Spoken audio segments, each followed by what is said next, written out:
материнско вклучување ќе зборуваме за книгите, читањето, книгите за најмалите се разбира, со мене е Ксенија Магазлиева Трајчева, автор на книги за деца. Ксенија, добро утро. Добро утро.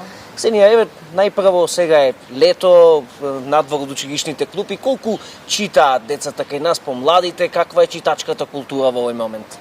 За среќа, библиотеките се многу активни овој период. Широм Македонија организираат најразлични активности со најмладите, лето во библиотека, работилници, интерактивни средби со автори и сето тоа допринесува децата и летно време, нели, да бидат активни и да другаруваат со книгата. Сето тоа е за поздравување и ете и ние како автори знаеме да бидеме поканети, да соработуваме со децата, да им го приближиме творештвото за деца, затоа што знаете, читачката култура кај децата ја создаваат возрастните. Ние сме, клучот е во нас, во возрастните, како да ги насочиме децата да другаруваат почесто со книгата. Посетени се и книжарниците и библиотеките. Она што најмногу се бара се секако лектирите, но лектирата е оној линк кој што треба да ги насочи децата кон литературата. Ако вие прочитате една книга од автор кој што ќе ви се допадне, неговиот стил, неговиот начин, неговиот пристап, вие повторно ќе побарате книга од истиот автор, затоа што ако веќе еднаш нешто ви се допаднало, барате тоа да го надополните. Така, што е она што најмалите во наредниот период можат да го очекуваат од вас? Нова книга треба да се објави, кои се во тој дел? Да, ова лето е во подготовка нова книга, која што се вика Јас сум Мина, а ти. Книгата е поделена во два дела. Првиот дел се раскази за девојчето Мина, а вториот дел се умилените приказни на Мина. Всушност тоа се мои раскази, кои што се објавувани во списанијата за деца, Другарче, Росица, Развигор.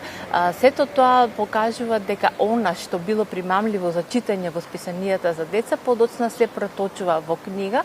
Тоа не е случај само со мене, со многу автори, затоа што за списанијата за деца се оној прв репер кој што ќе ви каже дали сте прифатени како автор за деца или не сте прифатени. Но кога ќе добиете позитивен одглас од читателската публика дека вашите раскази се често дел од часовите, дека децата ги сакаат, затоа што знаете во литературата за деца сега се нови пристапи.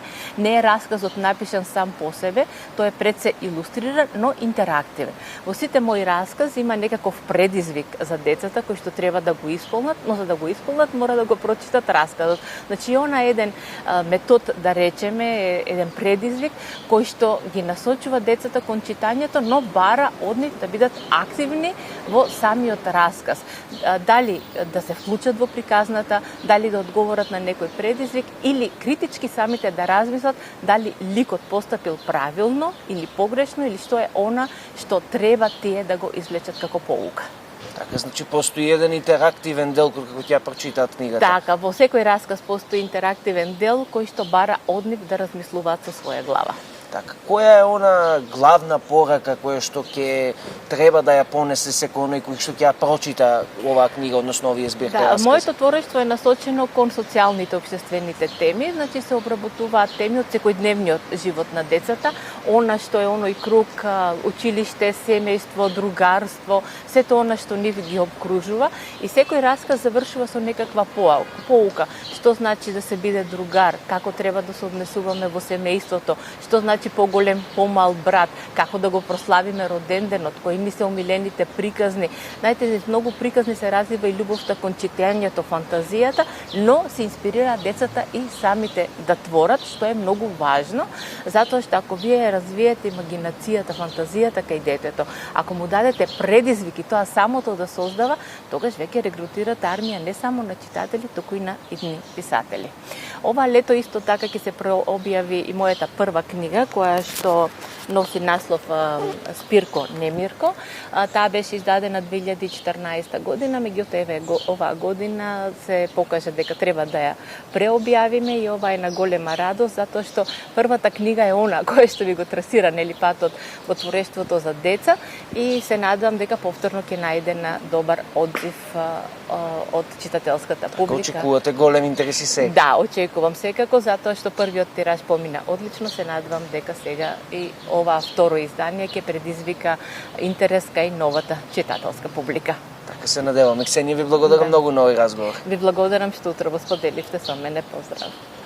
со Ксенија Маказдиева Трајчева, автор за деца. Зборувавме за читањето, меѓутоа и за нејзините нови книги кои што допрва треба да бидат објавени.